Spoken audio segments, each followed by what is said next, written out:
What a man this man was, what a role model।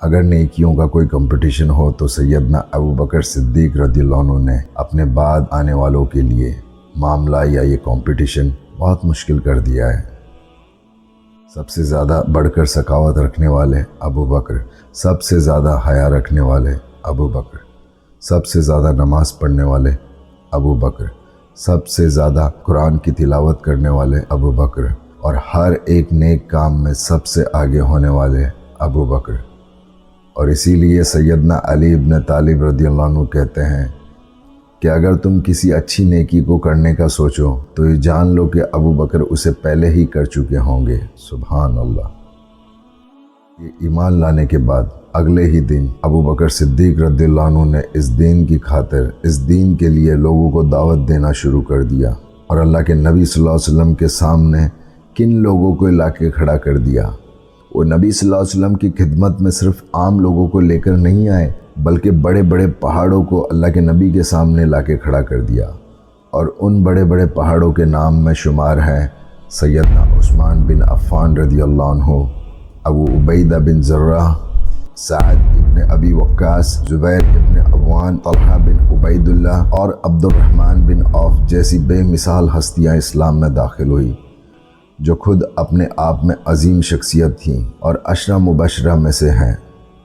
اور عشرہ مبشرہ سے مطلب کہ جن لوگوں کو رسول اللہ صلی اللہ علیہ وسلم نے دنیا میں ہی جنتی ہونے کی گارنٹی دے دی تھی۔ لیکن آج بڑے افسوس کی بات ہے، ہماری بدنصیبی ہے کہ آج ہم اسلام کے ان ہیروز کے بارے میں کچھ بھی نہیں جانتے۔ ہم میں سے بہت سارے تو ایسے ہیں کہ جو ان کے ناموں تک سے واقف نہیں ہیں، لیکن انشاءاللہ my brothers and sisters, very soon we will cover the stories of these mountains, these heroes of Islam. رسول اللہ صلی اللہ علیہ وسلم کی بات سن کر اسلام کی تاریخ کا پہلا نام جو ایمان سے روشن ہوا وہ تھے سیدنا ابو بکر صدیق رضی اللہ عنہ۔ اور جب نبی صلی اللہ علیہ وسلم سے یہ پوچھا گیا کہ یا رسول اللہ، آپ کو صحاباؤں میں سے سب سے زیادہ پسندیدہ کون ہیں، تو نبی صلی اللہ علیہ وسلم جواب دیتے ہیں اور کہتے ہیں کہ مجھے میرے صحاباؤں میں سب سے زیادہ پسندیدہ اگر کوئی ہے تو وہ ابو بکر ہے۔ ابو بکر جو بچپن سے ہی نبی صلی اللہ علیہ وسلم کے ساتھ ہی تھے، ابو بکر جو نبی صلی اللہ علیہ وسلم کے سب سے زیادہ عزیز دوست تھے، جب سب نے ساتھ چھوڑ دیا تو ایک شخصیت تھی جو ہمیشہ نبی صلی اللہ علیہ وسلم کے ساتھ میں ہر ایک سچویشن میں ساتھ کھڑی تھی، وہ تھے ابو بکر صدیق رضی اللہ عنہ۔ ابو بکر صدیق رضی اللہ عنہ ایسی شخصیت تھی کہ ان کی عقل مندی اور ان کا وزڈم اتنا گریٹ تھا کہ نبی صلی اللہ علیہ وسلم خود ان سے مشورہ فرماتے تھے۔ مائی بردرس اینڈ سسٹرز، ہر ایک نازک گھڑی میں، ہر ایک آزمائش میں، بدر کی للکار میں یا احد کی آزمائش میں تو وہیں خندق کی سختی میں، مکہ مکرمہ کو چھوڑ کر مدینہ منورہ کا ہجرت کا سفر آسان نہیں تھا۔ راستے میں دشمن پیچھے پڑے تھے، بھوک پیاس، ہر ایک طرح کی تکلیف، لیکن ایک شخص تھا جو ہمیشہ رسول اللہ صلی اللہ علیہ وسلم کے ساتھ میں ہر قدم پہ بنا رہا، ابو بکر۔ حضرت ابو ہریرہ رضی اللہ عنہ کہتے ہیں کہ ایک دفعہ نبی صلی اللہ علیہ وسلم جنت کے بارے میں بیان کرتے ہوئے فرماتے ہیں، جو نماز پڑھنے والے ہوں گے اسے باب الصلاۃ سے جنت کے راستے بلایا جائے گا، اور جو جہاد کرنے والے ہوں گے اسے باب الجہاد کے راستے سے جنت میں بلایا جائے گا، اور جو صدقات کرنے والے ہوں گے اسے باب الصدقات کے راستے سے جنت میں بلایا جائے گا۔ تو وہیں جو روزہ رکھنے والے ہوں گے انہیں باب الریان سے جنت میں بلایا جائے گا۔ اس پر ابو بکر صدیق رضی اللہ عنہ کہتے ہیں کہ یا رسول اللہ، اس شخص کا کیا ہی کہنا جسے جنت کے سارے دروازے ایک ساتھ بلاتے ہوں۔ سبحان اللہ۔ پھر ابو بکر صدیق رضی اللہ عنہ رسول اللہ صلی اللہ علیہ وسلم سے پوچھتے ہیں کہ یا رسول اللہ، کیا کوئی ایسا شخص بھی ہوگا جن کو جنت کے سارے دروازے بلائیں گے؟ اس پر نبی صلی اللہ علیہ وسلم کہتے ہیں، اے ابو بکر، ہاں مجھے امید ہے کہ تم ان میں سے ہی ہوں گے۔ سبحان اللہ۔ اور اسی لیے نبی صلی اللہ علیہ وسلم فرماتے ہیں کہ دنیا میں اگر کسی نے بھی میرے اوپر کسی بھی طرح کا کوئی فیور کیا ہو یا دنیا میں کسی کا مجھ پر کوئی احسان رہا ہو تو میں نے اس کا بدلہ اس دنیا میں چکا دیا ہے، سوائے ابو بکر کے۔ بے شک مجھ پر ابو بکر کا احسان ہے، اور قیامت کے دن صرف اللہ ہی ابو بکر کے ان احسانوں کو چکائے گا۔ یہ ساری امت سیدنا ابو بکر صدیق رضی اللہ عنہ کی احسان مند ہے۔ سیدنا ابو بکر صدیق رضی اللہ عنہ کا اصلی نام عبداللہ تھا اور ان کے والد کا نام عثمان۔ وہ رسول اللہ صلی اللہ علیہ وسلم سے تقریباً 2 سال اور 3 مہینے چھوٹے تھے، اور ابو بکر صدیق رضی اللہ عنہ کا تعلق قریش کے بنی تائم قبیلے سے تھا۔ اور ایک دفعہ یوں ہوتا ہے کہ رسول اللہ صلی اللہ علیہ وسلم شام کی طرف ایک سفر میں جاتے ہیں اور وہاں کے کچھ بڑے عیسائی پادریوں سے ان کی ملاقات ہوتی ہے، جیسے کہ بحیرہ رحیم اور نستورہ رہیب۔ تو نبی صلی اللہ علیہ وسلم کو دیکھ کر ان راہبوں نے پہچان لیا تھا کہ یہی اللہ کے آخری نبی ہے جن کا ذکر تورات اور زبور جیسی آسمانی کتابوں میں موجود ہے۔ اور اسی طرح ایک بار یوں ہوا کہ ان راہبوں نے، ان عیسائی پادریوں نے سیدنا ابو بکر صدیق رضی اللہ عنہ کو دیکھا اور ان کی پرسنالٹی اور ان کی پریزنس کو دیکھ کر پہچان لیا تھا، اور انہوں نے ابو بکر سے پوچھا، اے ابو بکر، بہت جلد ہی عرب کے اندر ایک نبی ظاہر ہوں گے اور تم سب سے پہلے اس نبی پر ایمان لانے والے شخص ہوں گے۔ اور پھر آگے دنیا نے دیکھا، ہوا بھی ایسا ہی، سبحان اللہ۔ سیدنا ابو بکر صدیق رضی اللہ عنہ خود فرماتے ہیں کہ ایک دفعہ میں یمن کے سفر میں گیا اور وہاں میری ملاقات ایک بڑے عالم سے ہوئی جو پرانی آسمانی کتابوں کا علم رکھتا تھا۔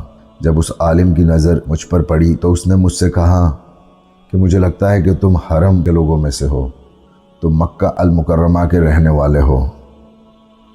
سیدنا ابو بکر صدیق رضی اللہ عنہ جواب دیتے ہیں کہ ہاں، میں اہل حرم سے ہوں اور میں مکہ المکرمہ میں رہتا ہوں۔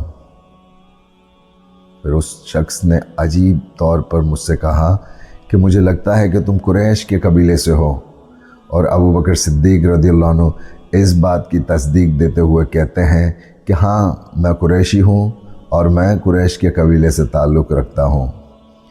پھر اس عالم نے اور بھی زیادہ حیرت انگیز طریقے سے پوچھا، مجھے لگتا ہے کہ تم بنو تائم قبیلے کے خاندان سے ہو۔ سیدنا ابو بکر صدیق رضی اللہ عنہ نے اس شخص سے کہا کہ ہاں، میں بنو تائم سے ہوں، میرا نام عبداللہ ہے اور میں غاب کی فیملی سے ہوں۔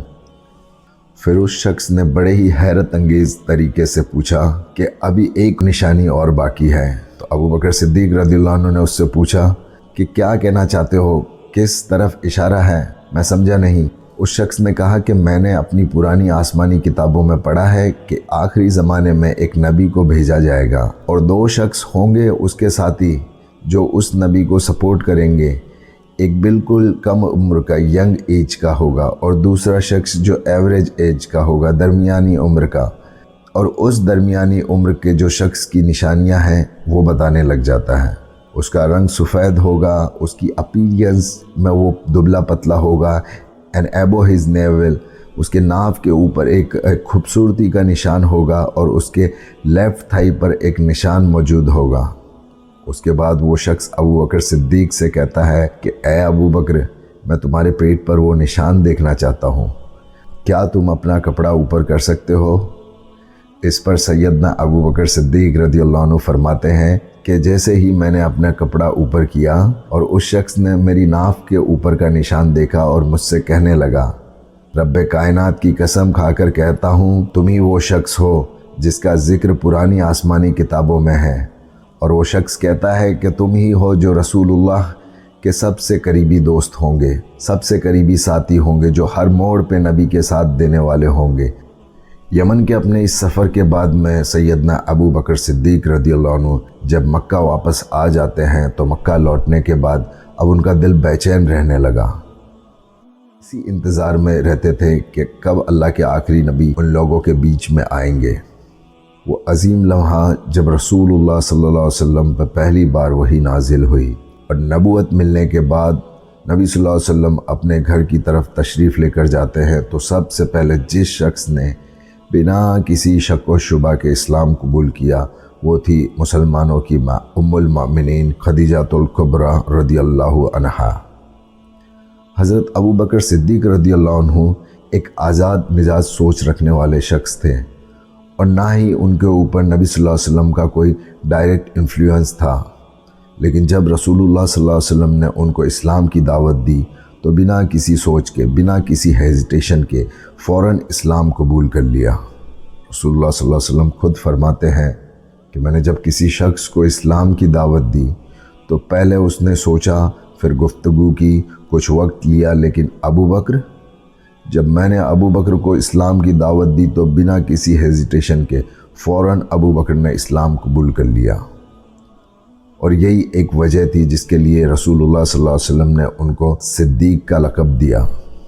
صدیق یعنی سب سے سچا، سب سے ایماندار اور سب سے وفادار۔ ابو بکر صدیق نے اسلام کو صرف خود تک ہی محفوظ نہیں رکھا بلکہ آگے بڑھ کر دوسروں کو بھی اس دین کی دعوت دینا شروع کر دیا۔ وہ پہلے شخص تھے جو اسلام کے پہلے داعی بنے۔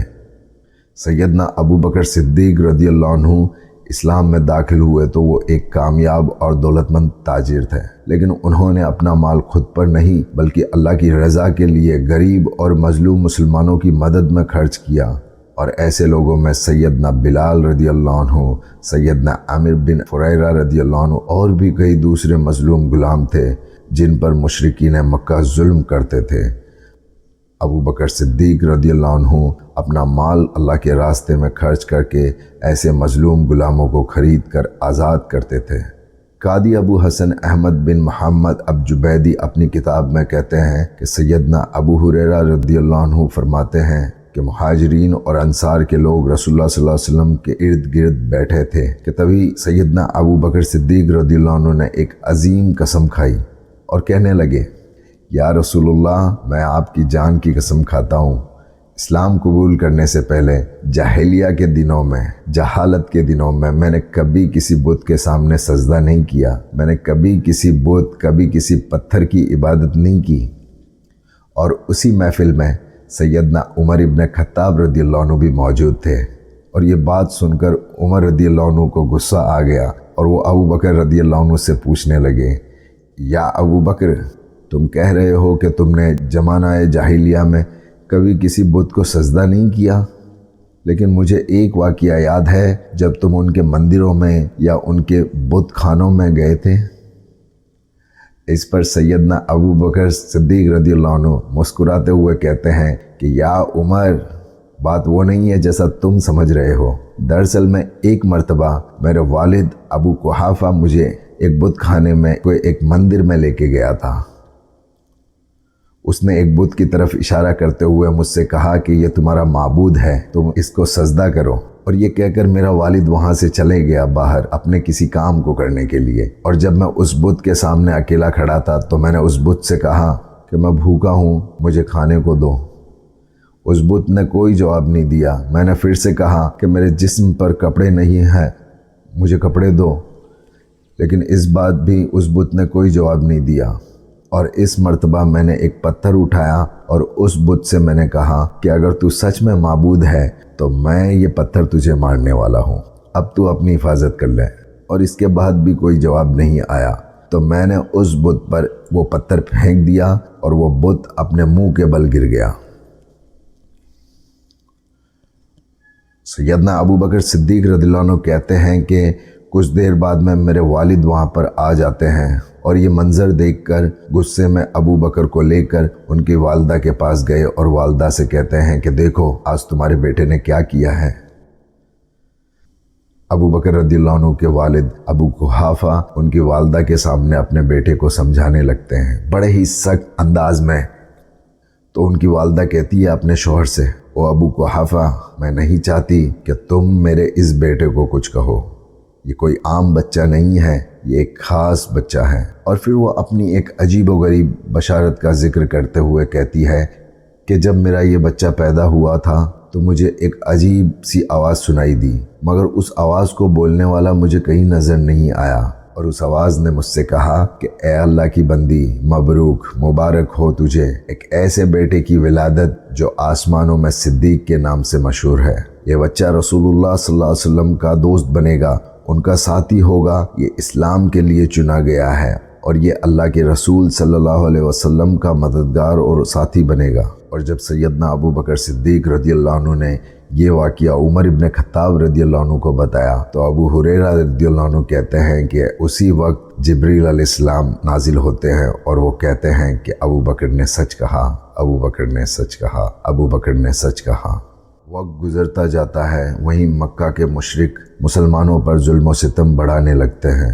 جب ظلم حد سے زیادہ بڑھ گیا تو رسول اللہ صلی اللہ علیہ وسلم نے اپنے کچھ اصحاب کو حبشہ کی طرف ہجرت کرنے کی اجازت دے دی۔ بہت سارے مسلمان حبشہ کی طرف نکل جاتے ہیں، مگر سیدنا ابو بکر صدیق مکہ میں ہی رہے۔ لیکن جب ظلم ان پر بھی بڑھنے لگا تو انہوں نے سوچا کہ ہجرت کرنے کا وقت آ گیا ہے، تو مکہ چھوڑ کر چل دیے۔ مگر جیسے ہی مکہ شہر کے باہر پہنچتے ہیں تو ایک مشرک بزرگ شخص سے ملاقات ہوتی ہے جو عرب کا ایک عزت دار انسان تھا۔ اس شخص کا نام ابن دگنا تھا۔ اس نے دیکھا کہ سیدنا ابو بکر صدیق مکہ چھوڑ کر جا رہے ہیں تو اس نے پوچھا، اے ابو بکر تم کہاں جا رہے ہو؟ سیدنا ابو بکر صدیق بڑے ہی افسوس بھرے لہجے میں اس شخص سے کہتے ہیں کہ تم لوگ مجھے مکہ میں آزادی سے جو رہنے نہیں دیتے، اسی لیے میں مکہ چھوڑ کر جا رہا ہوں۔ اور یہ بات سن کر ابن دگنا کہتا ہے کہ ابو بکر تم جیسے شخص کو شہر سے نکالا نہیں جانا چاہیے۔ تم تو ایک عزت دار انسان ہو، تم رشتہ داری نبھاتے ہو، جو بے سہارا ہے ان کا بوجھ اٹھاتے ہو، مہمان نوازی کرتے ہو، سچائی کا ساتھ دیتے ہو۔ تمہارے جیسے شخص کو تو کسی بھی قوم کا فخر ہوتا ہے، تمہارے جیسے شخص کو تو مکہ میں ہی رہنا چاہیے۔ یہ وہ کفار تھے جو اسلام کے سب سے بڑے دشمن تھے، لیکن سیدنا ابو بکر صدیق کی شخصیت ہی ایسی تھی کہ دشمن بھی ان کی سچائی، ان کی ایمانداری اور خدمت اخلاق کا اقرار کرتے تھے۔ بعد میں جب مسلمانوں کی تعداد 38 یا 39 کے اراؤنڈ پہنچی تو سیدنا ابو بکر صدیق رضی اللہ عنہ نے اللہ کے نبی سے اجازت مانگی کہ یا رسول اللہ کیا میں کھلے میں حرم میں لوگوں کو اس دین کا پیغام سنا سکتا ہوں؟ تو نبی صلی اللہ علیہ وسلم نے ابو بکر سے کہا کہ او ابو بکر ابھی وقت مناسب نہیں ہے، ذرا انتظار کرو جب تک اسلام اور زیادہ مضبوط نہ ہو جائے۔ لیکن سیدنا ابو بکر صدیق کا جذبہ کم نہیں ہوا اور ہر بار واپس آتے اور ہر بار گزارش کرتے اور ہر بار اپنی محبت کا اظہار کرتے۔ اب رسول اللہ صلی اللہ علیہ وسلم نے دیکھا کہ سیدنا ابو بکر کی روح جو ہے وہ لوگوں کو اس دین کا دعوت دینا چاہتی ہے، ان کی روح اللہ کے دین کو اظہار کرنے کے لیے بے چین ہے، تو نبی صلی اللہ علیہ وسلم نے اس کی اجازت دے دی۔ My dear brothers and sisters, آگے اب آپ مسجد الحرم کا منظر سنیے۔ سیدنا ابو بکر صدیق مسجد الحرم میں داخل ہوتے ہیں۔ اس وقت اراؤنڈ 39 مسلمز دنیا میں تھے۔ کفار اپنی محفلوں میں بیٹھے ہوئے تھے تو وہیں سیدنا ابو بکر خطبہ دینا شروع کرتے ہیں۔ جیسے ہی ابو بکر کی زبان سے دین حق کا پیغام نکلتا ہے تو مکہ کے کفاروں کو غصہ آ جاتا ہے، ان کے دلوں سے نفرت اور غصے کی آگ نکلنے لگتی ہے۔ وہ لوگ ہر طرف سے ابو بکر صدیق رضی اللہ عنہ کے اوپر ٹوٹ پڑتے ہیں، ان پر تشدد کرتے ہیں۔ سیدنا ابو بکر صدیق رضی اللہ عنہ کافی زیادہ زخمی ہو جاتے ہیں، یہاں تک کہ اپنے ہوش تک کھو بیٹھتے ہیں۔ وہاں موجود ہر ایک شخص یہی سوچ رہا تھا کہ آج ابو بکر کی زندگی کا آخری دن ہے اور شاید کل ان کا جنازہ ہوگا۔ اس وقت وہاں ابو بکر کے خاندان والے، ان کے قبیلے والے بنو تیم کے کچھ لوگ آتے ہیں اور ابو بکر صدیق کو اٹھا کر گھر لے جاتے ہیں۔ ابو بکر صدیق بستر پر پڑے ہیں وداؤٹ اینی مومنٹ۔ وہ زندہ بھی ہیں یا نہیں؟ ان کی والدہ جن کا نام ام الخیر تھا، جنہوں نے ابھی تک اسلام قبول نہیں کیا تھا، وہ اپنے بیٹے کے پاس میں بیٹھی ہے۔ ان کی فیملی، ان کے والد ان کے پاس میں کھڑے ہیں اور اپنے بیٹے کو اس حالت میں دیکھتے ہوئے پورا دن ان لوگوں کا گزر جاتا ہے، لیکن ابو بکر کو ہوش نہیں آیا۔ اب شام کو سلولی جب ابو بکر کی آنکھیں کھلتی ہیں تو فیملی کے لوگ قریب آ جاتے ہیں ابو بکر کے، اور اس حالت میں ابو بکر کے منہ سے جو سب سے پہلے الفاظ نکلتے ہیں وہ یہ تھے کہ اللہ کے نبی کیسے ہیں، کیا رسول اللہ صلی اللہ علیہ وسلم حفاظت سے ہیں؟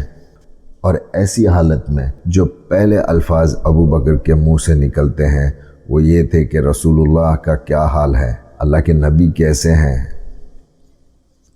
کیا آپ اس والد کے جذبات کا اندازہ لگا سکتے ہیں؟ کیا آپ سوچ سکتے ہیں اس ماں کے دل اور ذہن پر کیا گزری ہوگی؟ ان کے والد اور دوسرے گھر والے غصے اور فرسٹریشن میں اس بے چینی کے ساتھ میں روم سے باہر چلے جاتے ہیں۔ ابو بکر صدیق اپنی والدہ سے کہتے ہیں کہ محمد صلی اللہ علیہ وسلم کا کیا حال ہے، کیا وہ محفوظ ہے؟ اس پر ابو بکر کی والدہ کہتی ہے کہ میں نہیں جانتی محمد کو اور نہ ہی میں جاننا چاہتی ہوں اس کو۔ ابو بکر پھر سے گزارش کرتے ہیں کہ اے میری والدہ، محمد کا کیا حل ہے؟ کیا تم مجھے بتا سکتی ہو کہ رسول اللہ حفاظت سے ہیں؟ ابو بکر کی والدہ پھر سے کہتی ہے کہ میں نہیں جانتی، اور نہ میں تمہارے دوست کو جانتی ہوں اور نہ میں تمہارے دوست کو جاننا چاہتی ہوں۔ اور اس کے بعد ابو بکر صدیق رضی اللہ عنہ اپنی والدہ سے بڑی ہی محبت اور گزارش کرتے ہوئے کہتے ہیں کہ اے میری والدہ، میں نہ کچھ کھاؤں گا نہ کچھ پیوں گا جب تک میں رسول اللہ صلی اللہ علیہ وسلم کو اپنی آنکھوں سے نہ دیکھ لوں۔ اس کے بعد ابو بکر کی والدہ کہتی ہیں کہ میں نہیں جانتی محمد کہاں پر ہے اور میں وہاں پر تم کو نہیں لے جا سکتی۔ پھر ابو بکر رضی اللہ عنہ اپنی والدہ سے کہتے ہیں کہ تم ام الجمیل کے پاس جاؤ۔ ام الجمیل عمر ابن خطاب رضی اللہ عنہ کی بہن تھی، جنہوں نے سیکریٹ میں اسلام قبول کر لیا تھا۔ ابو بکر کہتے ہیں کہ ام الجمیل کے پاس جاؤ اور ام الجمیل سے پوچھو، وہ تمہیں بتائے گی کہ رسول اللہ صلی اللہ علیہ وسلم کہاں ہیں۔ ابو بکر کی والدہ ام الخیر ام الجمیل کے گھر پہ آتی ہے، دروازے پر دستک دیتی ہے اور پھر ام الجمیل سے پوچھتی ہے کہ اے ام الجمیل، کیا تم مجھے بتا سکتی ہو کہ رسول اللہ صلی اللہ علیہ وسلم کہاں ہیں اور وہ کیسے ہیں؟ اس پر ام الجمیل کہتی ہے کہ میں نہیں جانتی کون رسول اللہ، میں محمد کو نہیں جانتی اور نہ ہی میں تمہارے بیٹے کو جانتی ہوں۔ ابو بکر کی والدہ ام الخیر کہتی ہے کہ وہ میرا بیٹا ابو بکر جو زندگی اور موت کے لیے اپنے بستر پر پڑا ہے، وہ رسول اللہ صلی اللہ علیہ وسلم کا حال جاننا چاہتا ہے، وہ رسول اللہ صلی اللہ علیہ وسلم کو دیکھنا چاہتا ہے اور اسی نے مجھے تمہارے پاس میں بھیجا ہے۔ اس کے بعد ام الجمیل ام الخیر کے ساتھ میں ابو بکر کے کمرے میں جاتی ہے اور جیسے ہی ابو بکر کو اس حالت میں دیکھتی ہے تو ام الجمیل رونے لگتی ہے۔ ام الجمیل ابو بکر سے کہتی ہیں کہ رسول اللہ صلی اللہ علیہ وسلم دارالارقم میں موجود ہیں، اپنے صحاباؤں کے ساتھ ہیں اور وہ حفاظت سے ہیں۔ ابو بکر صدیق کہتے ہیں کہ اے ام الجمیل، مجھے رسول اللہ صلی اللہ علیہ وسلم کے پاس جانا ہے، ان کو دیکھنا ہے۔ وہ لوگ رات کو اندھیرا ہونے تک کا انتظار کرتے ہیں اور اندھیرا ہونے کے بعد میں لوگوں کی نظروں سے چھپتے چھپاتے ہوئے دارالارقم پہ پہنچتے ہیں۔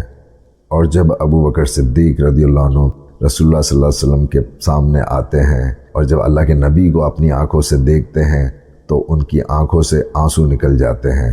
دارالارقم میں موجود ساری صحاباؤں کی آنکھوں سے آنسو نکل پڑتے ہیں۔ یہ کیسی محبت تھی جو ابو بکر کے دل میں نبی صلی اللہ علیہ وسلم کے لیے تھی۔ پھر ابو بکر صدیق رضی اللہ عنہ اللہ کے نبی سے کہتے ہیں کہ یا رسول اللہ، یہ میری والدہ ہے جو آج میرے ساتھ آئی ہے۔ یا نبی اللہ، یہ بہت ذمہ دار اور مجھ سے بہت پیار کرنے والی عورت ہے۔ دیکھیے کیسے اس مشکل حالات میں مجھے آپ کے سامنے لے آئی ہے۔ یا رسول اللہ، آپ اللہ کے رسول ہیں، میں آپ سے گزارش کرتا ہوں کہ آپ اللہ سے دعا کیجئے کہ اللہ میری ماں کو، میری والدہ کو اس دین پر، اس دین حق پر، اسلام پر ہدایت عطا فرما دے۔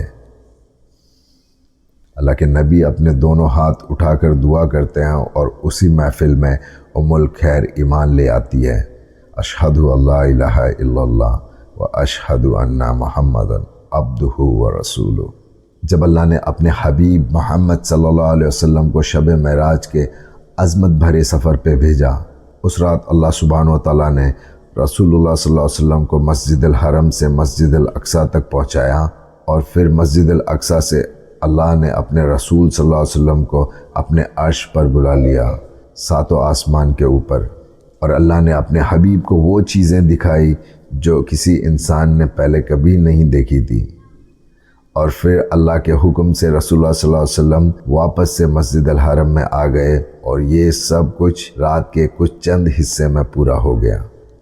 میرے دوستو، جب رسول اللہ صلی اللہ علیہ وسلم واپس آ گئے اور انہوں نے قریش کے مشرکین کو بتایا کہ اللہ نے ان کو کس طرح اس عظیم سفر سے نوازا، تو مشرکین مکہ حیران ہو گئے کہ مسجد الحرم سے مسجد الاقصیٰ کا سفر جو قریب 30 دن کا ہے، وہ ایک رات کے کچھ حصے میں کیسے ممکن ہو سکتا ہے۔ مشرکین مکہ بے یقین ہو گئے اور اس بات پر تعجب کرنے لگے۔ مشرکین مکہ نے ایک فتنہ شروع کر دیا، یہاں تک کہ کچھ کمزور مسلمان بھی اس فتنے کے شکار ہو گئے اور کچھ تو نبی صلی اللہ علیہ وسلم کا ساتھ چھوڑ کر مرتد ہو گئے۔ اب یہ مشرکین مکہ اپنا فتنہ لے کر ابو بکر صدیق رضی اللہ عنہ کے پاس میں آتے اور ابو بکر سے کہتے ہیں کہ اے ابو بکر تمہیں پتہ ہے کہ تمہارا دوست کیا کہہ رہا ہے؟ ابو بکر صدیق کہتے ہیں کہ کیا کہہ رہا ہے؟ مشرکین مکہ ابو بکر سے کہتے ہیں کہ تمہارا دوست محمد وہ کہتا ہے کہ ایک رات کے چند حصے میں مکہ سے مسجد الاقصی کا سفر کر کے واپس آ گیا۔ اس پر ابو بکر صدیق کہتے ہیں اے کفار، اگر میرے دوست محمد صلی اللہ علیہ وسلم نے یہ کہا ہے کہ وہ ایک رات کے چند حصے میں مسجد الحرم سے مسجد الاقصی کا سفر کر کے آ گئے تو بے شک محمد نے بالکل سچ کہا ہے۔ ابو بکر کہتے ہیں کہ اے کفار، تم نے سوچا تھا کہ تم میرا ایمان ہلا دو گے؟ میں محمد پر اس سے بھی زیادہ عظیم چیزوں میں یقین رکھتا ہوں۔ میں اس وحی پر ایمان رکھتا ہوں جو رب العرش سے آتی ہے اور محمد تک پہنچتی ہے۔ نبی صلی اللہ علیہ وسلم کے اس دنیا سے جانے کے بعد ایک دن عمر ابن خطاب رضی اللہ عنہ ابو بکر سے کہتے ہیں کہ یا ابو بکر، میں اپنی زندگی کے تمام اعمال اور تمام نیکیاں، یہاں تک کہ اپنی فیملی کے تمام اعمال اور نیکیاں تمہارے نام کرنے کے لیے تیار ہوں، لیکن بدلے میں تم مجھے تمہاری زندگی کا وہ ایک دن اور وہ ایک رات دے دو۔ تو اس پر ابو بکر صدیق رضی اللہ عنہ کہتے ہیں کہ یا عمر، کون سا دن اور کون سی رات؟ تو عمر ابن خطاب کہتے ہیں کہ وہ رات جو نبی صلی اللہ علیہ وسلم کے ساتھ میں تم نے غار طور میں گزاری تھی، اور وہ دن جب اللہ کے حبیب اس دنیا سے چلے گئے تھے۔ نبی صلی اللہ علیہ وسلم ایک رات اماں عائشہ رضی اللہ عنہ کے ساتھ میں آسمان کے نیچے بیٹھے تھے کہ اماں عائشہ کہتی ہے یا رسول اللہ، کیا دنیا میں کوئی ایسا شخص بھی ہے جس کے نیک اعمال آسمان کے ان چمکتے ستاروں کے برابر ہو؟ تو اس کے بعد رسول اللہ صلی اللہ علیہ وسلم کہتے ہیں کہ ہاں عائشہ، ایک شخص ہے۔ عائشہ رضی اللہ عنہا یہ من ہی من سوچ رہی تھی کہ اللہ کے نبی ان کے والد کا نام لیں گے، لیکن نبی صلی اللہ علیہ وسلم کہتے ہیں کہ عائشہ وہ شخص عمر ہے۔ یہ بات سن کر اماں عائشہ تھوڑی اداس اور مایوس ہو گئی، اور اللہ کے نبی نے جب ان کی اداسی اور ان کی مایوسی کو دیکھا تو فرمایا کہ اے عائشہ، کیا تم یہ چاہتی تھی کہ میں تمہارے والد کا نام لوں؟ عائشہ رضی اللہ عنہا کہتی ہیں کہ جی، میں امید کر رہی تھی کہ آپ میرے والد ابو بکر کا نام لیں گے۔ تو اللہ کے نبی صلی اللہ علیہ وسلم فرماتے ہیں کہ اے عائشہ، تمہارے والد ابو بکر کی صرف ایک رات جو انہوں نے میرے ساتھ غار طور میں گزاری تھی، وہ ایک رات عمر کے تمام نیک اعمالوں سے زیادہ افضل ہے۔ جب ہجرت کا وقت آیا اور ابو بکر صدیق رضی اللہ عنہ سفر کے لیے نکلتے ہیں تو ایک عجیب سا منظر دیکھنے کو ملتا ہے۔ جب ہجرت کا وقت آیا تو نبی صلی اللہ علیہ وسلم اور ابو بکر صدیق رضی اللہ عنہ سفر کے لیے نکلتے ہیں تو ایک عجیب سا منظر دیکھنے کو ملتا ہے۔ کیا دیکھتے ہیں کہ کبھی ابو بکر صدیق رضی اللہ عنہ نبی صلی اللہ علیہ وسلم کے پیچھے چل رہے ہیں اور پھر اچانک آگے بھاگ کر نبی صلی اللہ علیہ وسلم کے سامنے چلنے لگتے ہیں۔ تھوڑی دیر کے بعد میں پھر سے پیچھے چلے جاتے ہیں، اور جب ایسا کئی بار ہونے لگتا ہے تو آخر میں نبی صلی اللہ علیہ وسلم فرماتے ہیں کہ یا ابو بکر، کیا ہوا؟ تم ایسا کیوں کر رہے ہو؟ کبھی تم میرے پیچھے چلتے ہو، پھر اچانک آگے نکل جاتے ہو، پھر واپس پیچھے آتے ہو، پھر واپس آگے چلے جاتے ہو۔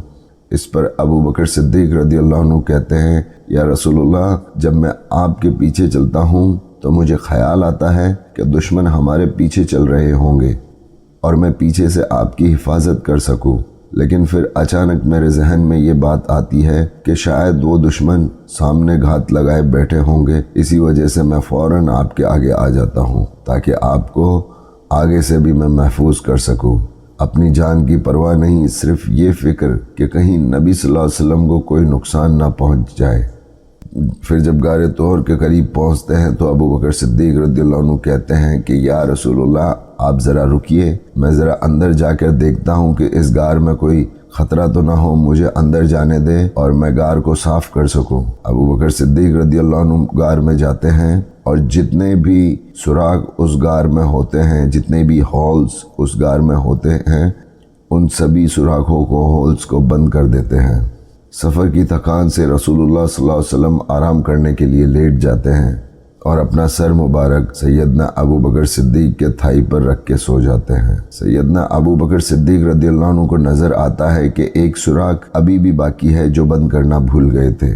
اب سیدنا ابو بکر صدیق سوراخ بند کرنے کے لیے کھڑے نہیں ہونا چاہتے تھے کیونکہ کہیں رسول اللہ صلی اللہ علیہ وسلم کی نیند خراب نہ ہو جائے۔ وہ وہیں اسی پوزیشن میں بیٹھے بیٹھے اس ہال پر اپنا پیر رکھ دیتے ہیں، اسی پوزیشن میں بیٹھے ہوئے، اور اس سوراخ کو اپنے پیر سے بند کر دیتے ہیں۔ اس سوراخ کے اندر، اس ہال کے اندر ایک زہریلا سانپ ہوتا ہے اور وہ ابو بکر صدیق رضی اللہ عنہ کے پیر پر کاٹ لیتا ہے۔ اب زہر جسم کے اندر پھیلنے لگتا ہے اور درد کے ساتھ ساتھ گزرنے والا ہر ایک پل ابو بکر کے لیے کافی تکلیف بھرا تھا۔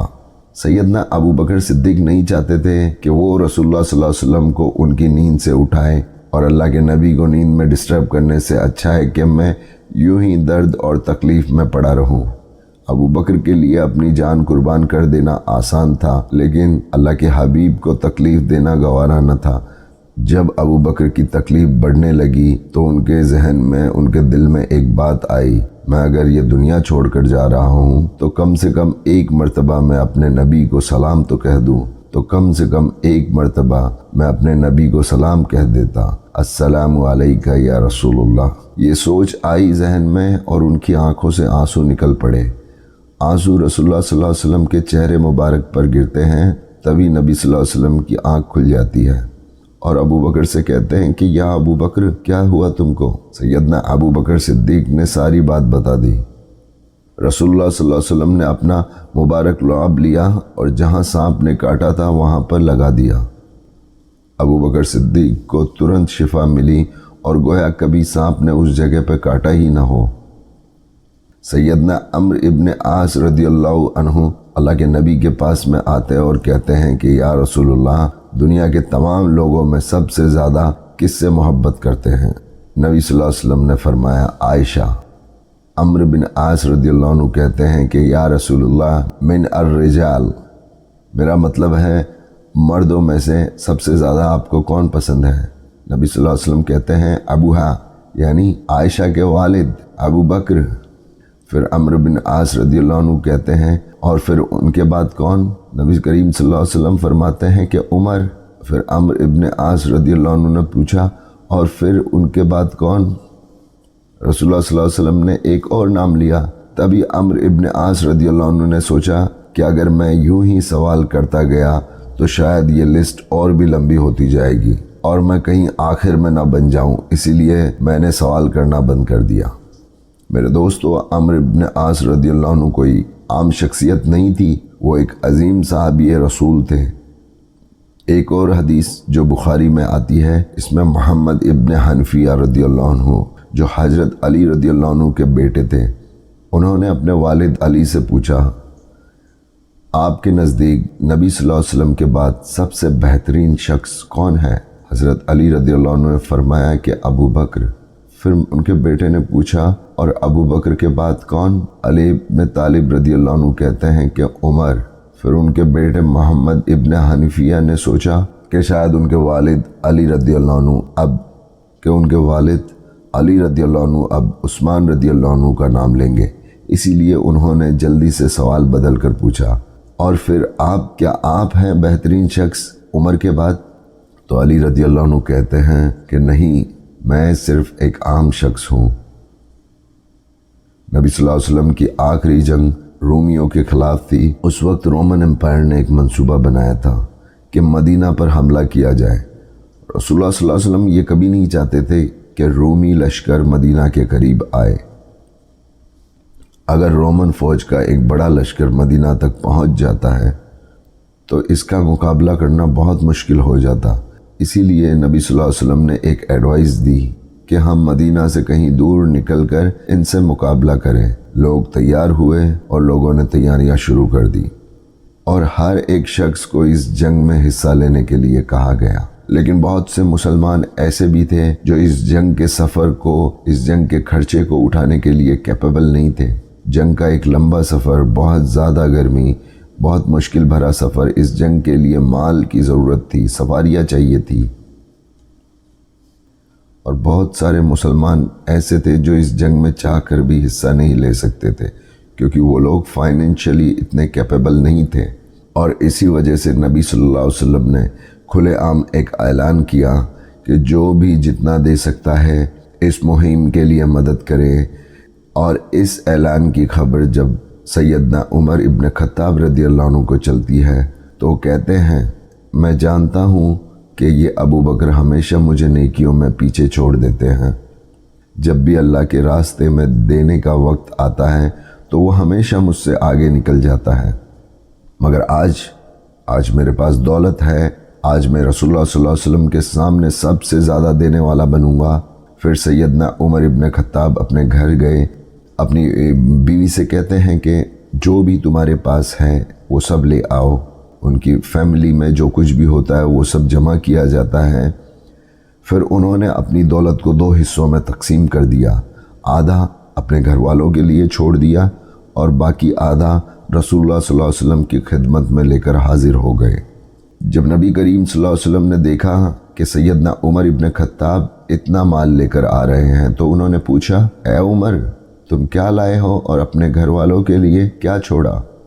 سیدنا عمر نے جواب دیا، یا رسول اللہ جو لایا ہوں اتنا ہی اپنے گھر والوں کے لیے بھی چھوڑ آیا ہوں، آدھا اللہ کے راستے میں اللہ کے دین کے لیے دیا ہے اور باقی آدھا اپنے فیملی کے لیے چھوڑ دیا ہے۔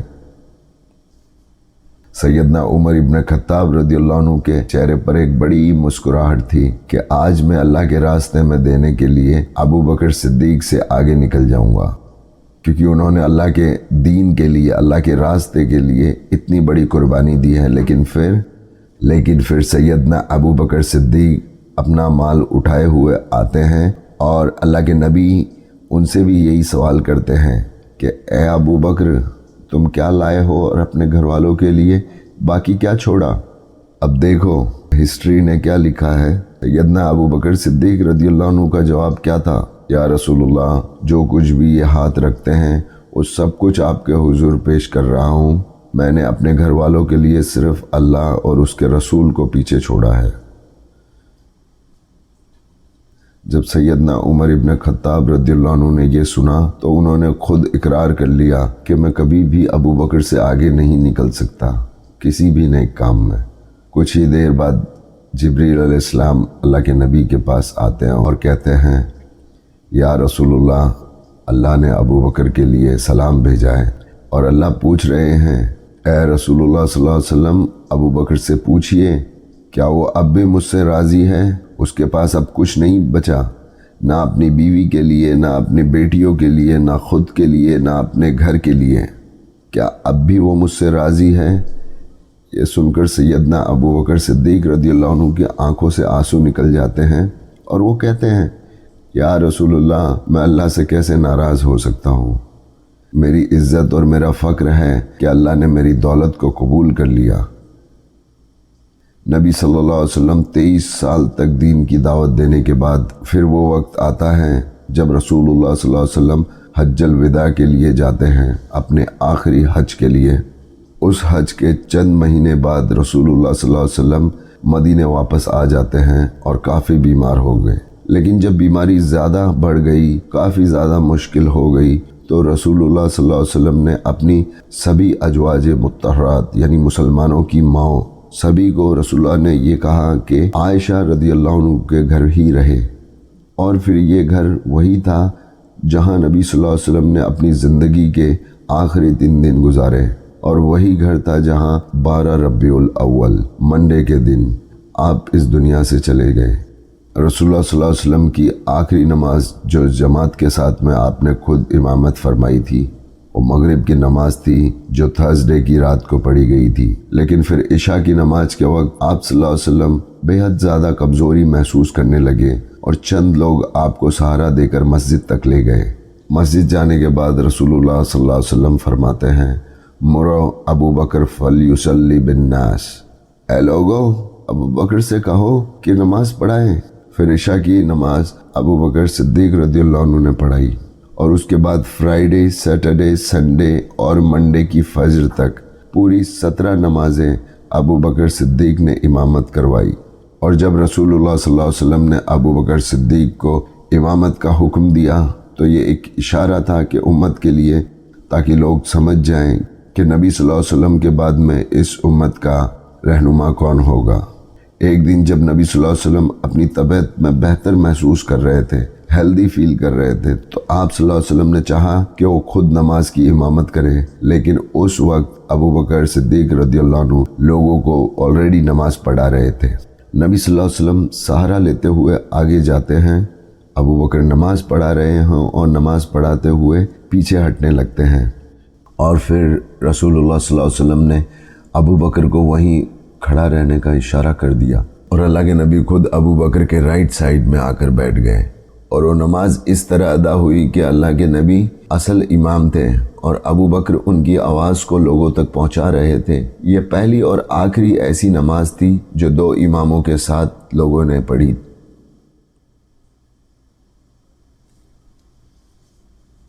نبی صلی اللہ علیہ وسلم کی وفات کے وقت صحابہ کے لیے آسان نہیں تھا۔ صحابہ رضی اللہ عنہ کو کبھی یہ خیال بھی نہیں تھا کہ ایک دن محمد صلی اللہ علیہ وسلم ان سے جدا ہو جائیں گے، اور رسول اللہ صلی اللہ علیہ وسلم کو سب سے زیادہ محبت کرتے تھے، اپنی جان، مال، یہاں تک کہ اپنی فیملی سے زیادہ۔ عثمان رضی اللہ عنہ اس قدر صدمے میں بے ہوش ہو گئے کہ ان کے پیر ان کے جسم کو نہ سنبھال سکے۔ فاطمہ رضی اللہ عنہا کے ہونٹوں سے صرف ایک ہی جملہ نکل رہا تھا، یا عبدا اجاب رب دعا، یا عبدا الى جبریل نعا، یا عبدا جنت الفردوس موا۔ اور عرب کا ایک بدو جو کسی کھیت میں کام کر رہا تھا، اور جب اس نے یہ خبر سنی کہ رسول اللہ صلی اللہ علیہ وسلم اس دنیا سے چلے گئے، تو اللہ سے دعا کرنے لگا کہ یا اللہ، یہ آنکھیں صرف اس لیے تھی کہ میں نبی صلی اللہ علیہ وسلم کا چہرہ دیکھ سکوں، یہ کان اس لیے تھے تاکہ میں نبی صلی اللہ علیہ وسلم کی آواز کو سن سکوں، اور اب جب نبی نہ رہے تو ان آنکھوں کا اور ان کانوں کا کیا فائدہ۔ اللہ نے اس کی دعا قبول کر لی اور وہ اندھا اور بہرا ہو گیا۔ سبحان اللہ۔ صحابہ کہہ رہے تھے کہ کاش ہم اس دن سے پہلے ہی مر جاتے، کاش اللہ ہمیں دنیا میں اتنی دیر رکھتا ہی نہیں کہ ہم یہ دن دیکھتے۔ لیکن اس حالت میں ابو بکر سب سے زیادہ مضبوط تھے۔ نبی صلی اللہ علیہ وسلم کی وفات کے دن ابو بکر صدیق رضی اللہ عنہ نے نماز کے بعد اپنے گھر والوں کی ضرورت کو پورا کرنے کے لیے سنت چلے گئے تھے، اور جب واپس لوٹ کر آئے تو انہیں یہ خبر ملی کہ رسول اللہ صلی اللہ علیہ وسلم اب اس دنیا میں نہیں رہے۔ ان کی آنکھوں سے آنسو بہنے لگے اور انہوں نے فرمایا انا للہ و انا الیہ راجعون، اللہ ہی کا ہے جو دیا ہے اور ہم سب اسی کی طرف لوٹنے والے ہیں۔ اور جب مدینہ لوٹے تو دیکھتے ہیں کہ اس خبر نے مدینہ کو ہلا دیا ہے۔ صحابہ حیران ہیں، پریشان ہیں اور صبر کھو چکے ہیں۔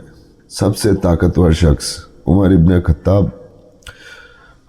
اپنی تلوار لیے کہہ رہے تھے، منافق لوگ یہ کہہ رہے ہیں کہ محمد صلی اللہ علیہ وسلم وفات پا چکے ہیں۔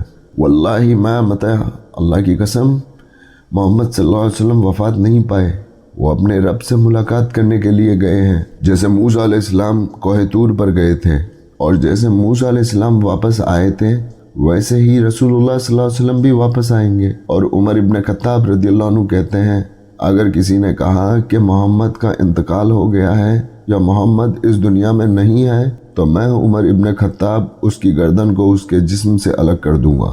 ذرا سوچئے، سب سے طاقتور شخص کا یہ حال ہے تو سوچو عام صحاباؤں کا کیا حالت ہوگی۔ پھر ابو بکر صدیق رضی اللہ عنہ آتے ہیں، انہوں نے اپنی بیٹی عائشہ رضی اللہ عنہ سے ان کے کمرے میں داخل ہونے کی اجازت مانگی۔ ابو بکر صدیق رضی اللہ عنہ اندر آتے ہیں اور دیکھتے ہیں کہ نبی صلی اللہ علیہ وسلم کا جسم مبارک ایک سائیڈ میں لیٹے ہوئے ہیں اللہ کے نبی، اور رسول اللہ صلی اللہ علیہ وسلم کا جسم مبارک ایک کپڑے سے ڈھکا ہوا ہے۔ ابو بکر صدیق رضی اللہ عنہ نے وہ کپڑا ہٹایا، اور جیسے ہی انہوں نے اللہ کے حبیب کا چہرہ دیکھا، ابو بکر صدیق رضی اللہ عنہ گھٹنے پر گر گئے اور رسول اللہ صلی اللہ علیہ وسلم کے مبارک چہرے کو چومنے لگے اور روتے ہوئے کہتے ہیں، میری جان آپ پر قربان یا رسول اللہ، اللہ کی رحمت اور اللہ کی برکت آپ پر ہو۔ پھر ابو بکر صدیق رضی اللہ عنہ مسجد نبوی کی طرف چلے جاتے ہیں اور مسجد میں پہنچ کر ایک خطبہ دینے لگتے ہیں اور کہتے ہیں، اے صحابہ، کیا رسول اللہ صلی اللہ علیہ وسلم نے تمہیں یہ نہیں بتایا تھا کہ ایک دن ان کو اس دنیا سے جانا ہے؟ کیا اللہ نے قرآن میں نہیں فرمایا کہ محمد صرف ایک رسول ہے، اگر کوئی ان کا قتل کر دے یا وہ وفات پا جائے تو کیا تم اپنے اس دین سے پھر جاؤ گے؟ کیا اللہ نے محمد صلی اللہ علیہ وسلم کو یہ نہیں فرمایا تھا کہ اے محمد صلی اللہ علیہ وسلم، تمہیں بھی موت آنی ہے اور یہ سب بھی مرنے والے ہیں۔ کہ اللہ نے یہ نہیں فرمایا تھا کہ ہر جان کو موت کا مزہ چکھنا ہے؟